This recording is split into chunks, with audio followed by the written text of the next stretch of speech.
کیا باغات یعنی آموں کے باغوں کو ان کی جو خرید و فروخت ہے کیا پتوں پر کی جا سکتی ہے؟ کیا باغات کی خرید و فروخت پکنے سے پہلے کی جا سکتی ہے؟ آم ہوں، اخروٹ ہوں، بادام ہوں یا کوئی بھی باغات، کنوں کا باغ ہو، فلوٹر کا باغ ہو، سیبوں کا باغ ہو۔ دیکھیے، یاد رکھیں، یہ حضرت زید بن ثابت رضی اللہ تعالیٰ عنہ سے مروی ہے کہ عہد نبوی میں لوگ درختوں پر لگے ہوئے پھلوں کی خرید و فروخت کرتے تھے۔ جب کاٹنے اور پھلوں کی وصولی اور اتارنے کا وقت آتا تھا تو خریدار کہا کرتے تھے کہ ان کو تو دمان، مراض اور کشام وغیرہ بیماریاں لگ گئی ہیں۔ یہ بیماریوں کے نام تھے جو فنگس، کیرے کی بیماری، فنگس کی بیماری، منہ ساڑی کی بیماری، یہ لگ گئی ہیں۔ عہد نبوی میں پھلوں کی بیماریاں اور عیوب اور نقائص تھے جنہیں آج فنگس، منہ ساڑی، کیرا، بٹور ہو جانا، خشکا لگ جانا اور سنڈیوں کا آ جانا، امریکن سنڈی، گلابی سنڈی، چتکبری سنڈی، تیلے کا، تھرپس کا، بٹور ہو جانا، یہ ساری چیزیں آج کے جدید لب و لہجے میں کہا جاتا۔ تو اس وقت مکڑی آ کر درختوں کو نقصان پہنچایا کرتی تھی۔ باغوں کے خریدار ان بیماریوں اور عیوب، اور یا پھر آندھیاں چلتی تھی، طوفان آتے تھے، تو عیوب اور آفات کو حجت اور دلیل بنا کر نقصان اور خسارہ میں رعایت، چھوٹ اور نقصان کی تلافی کا مطالبہ مالکوں سے کیا کرتے تھے، اور باغ کے مالک کہا کرتے تھے ہم تو ذمہ دار نہیں ہیں، ہم نے تو چکتا سودا کر دیا ہے۔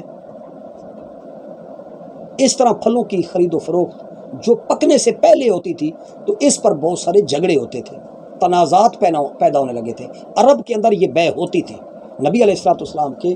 زمانے میں بھی یہ بیع جو تھی، یہ خرید و فروخت پھلوں کی پتوں پر ہوتی تھی۔ لہٰذا اس طرح کی بارگاہ نبوی میں شکایات پیش ہوئی کہ حضور سید عالم صلی اللہ علیہ وآلہ وسلم نے فرمایا کہ جب تم جھگڑوں سے باز نہیں آتے ہو تو پھر پھلوں کو پکنے سے پہلے نہ بیچا کرو۔ تو لہٰذا جب فساد پڑ رہے ہیں کہ جو خریدار ہے وہ رعایت کا تقاضا کرتا ہے اور مالک جو ہے وہ کہتا ہے کہ میں نے تو چکتا دے دیا، تو یہ بات حضور سید عالم صلی اللہ علیہ وسلم نے جھگڑوں اور تنازعات کی کثرت کی وجہ سے بطور تجویز و مشورہ ارشاد فرمائی، اور نبی علیہ الصلوۃ والسلام نے فرمایا کہ پھر تم ترک کر دو۔ تو بعض فقہاء نے استدلال کیا کہ یہ بات بطور حکم نہیں بلکہ بطور مشورہ کے نبی علیہ الصلوۃ والسلام نے تجویز کے طور پر مروج فرمائی، رائج فرمائی، کیونکہ حضرت زید بن ثابت اپنی زمین کے پھل اس وقت بیچا کرتے تھے جب وہ سرخ اور زرد نہ ہو جاتے، لہٰذا وہ سرخ اور زرد ہو جانے پر اپنے کھجور کے درختوں کو بیچا کرتے، یعنی پھلوں کی پختگی اور پکنے کا موسم آ جاتا تب وہ فروخت کیا کرتے تھے۔ بخاری و مسلم میں کتاب البیوع میں ایسی احادیث موجود ہیں کہ حضور سید عالم صلی اللہ علیہ وآلہ وسلم نے ارشاد فرمایا کہ ان رسول اللہ صلی اللہ علیہ وسلم نہا ان بیع الثمار حتی یبدا وصلاحها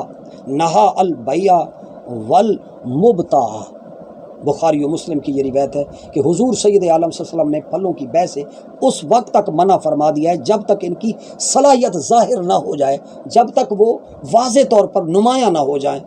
یعنی بیع کو بیچنے سے منع فرما دیا، خریدار کو خریدنے سے روک دیا، فرمایا کہ بیچنے والا بھی نہ بیچے اور لینے والا بھی نہ لے، یعنی قدرتی آفات، آندھیوں، جھکڑ، ژالہ باری وغیرہ سے محفوظ ہو جانے کے بعد بیچنے میں اسلام نے رہنمائی کی ہے۔ حضرت عبداللہ ابن عمر رضی اللہ تعالیٰ عنہ سے لوگوں نے پوچھا کہ قدرتی آفات سے محفوظ ہو جانے کا وقت کون سا ہوتا ہے؟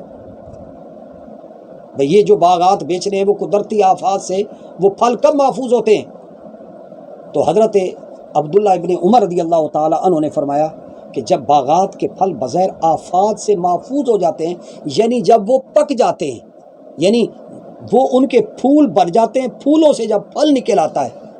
یعنی جس کو کہتے ہیں چیچ کا میچور ہو جائے، جب وہ پھل جو ہے میچور ہو جائے، یعنی کھجور کے پہلے کیا تھے؟ وہ پھول تھا اور پھول میں سے وہ پھل نکلا، اور پھل بسر اور وہ جو کھجور ہے وہ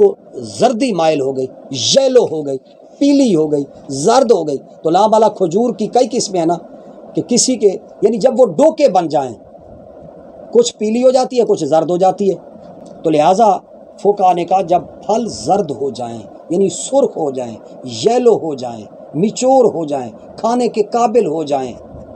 پھلوں کا پکنا اور ان میں رس اور مٹھاس کا آ جانا بعض نے مراد لیا، فرمایا کہ جب ان میں رس پڑ جائے،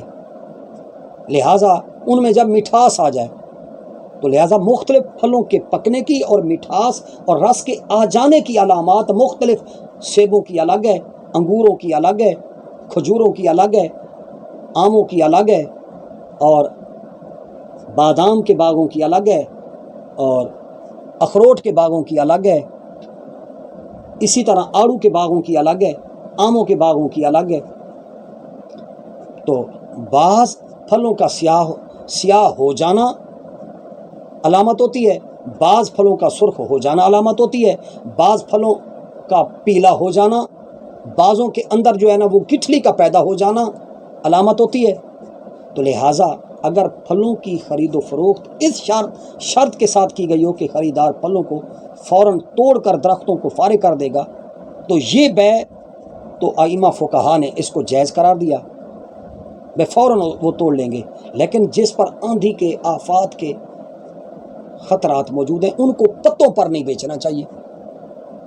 اب فقہا نے، ہمارے بہت سارے دوست ہیں، یہ زرگر برادری کے حاجی ذوالفقار علی صاحب تھے مرحوم، اللہ تعالیٰ غری کے رحمت کرے،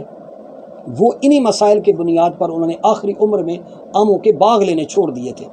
ہماری ان پر اس موضوع پر بڑی گفتگو ہوتی تھی، مکالمہ ہوتا تھا۔ تو ہمارے فقہا نے کہا کہ بھائی بات یہ ہے کہ یہ جو زمین ہے اس کو بٹائی پر دینا، ٹھیکے پر دینا، مستاجری پر دینا، ہمارے بعد فقہا نے اس کے بارے میں بھی بہت ساری باتیں کی ہیں۔ تو مفتبی قول یہی ہے کہ مستاجری پر زمین دی جا سکتی ہے کہ جب کوئی ذمہ دار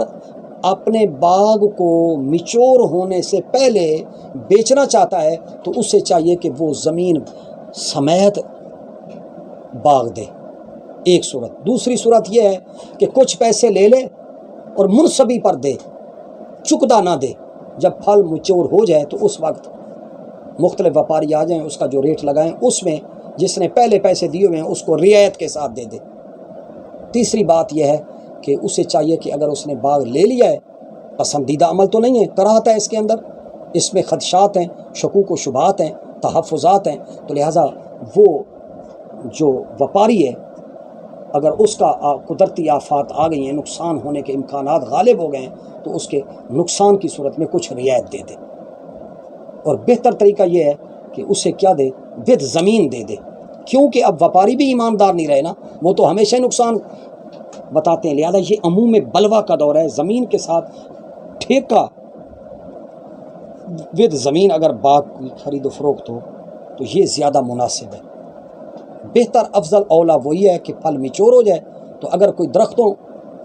پتوں پر بیچتا ہے تو اس کے لیے یہ فقہا نے تجاویز دی ہیں کہ ان صورتوں میں لہٰذا نقصان اس کا بھی نہ ہو، نقصان دینے والے کا بھی، لینے والے کا بھی نہیں۔ اس تجارت کے اندر جو ہے عموم بلوا ہو گیا ہے، لہٰذا بہت سارے لوگ مبتلا ہو گئے ہیں، تو لہٰذا اس کو حرام تو نہیں قرار دیا جا سکتا۔ حرام کا فتویٰ صادر تو مفتیان کر سکتے ہیں۔ میرا اس معاملے میں محتاط تصور یہ ہے کہ بھئی درمیانہ راستہ نکالا جائے۔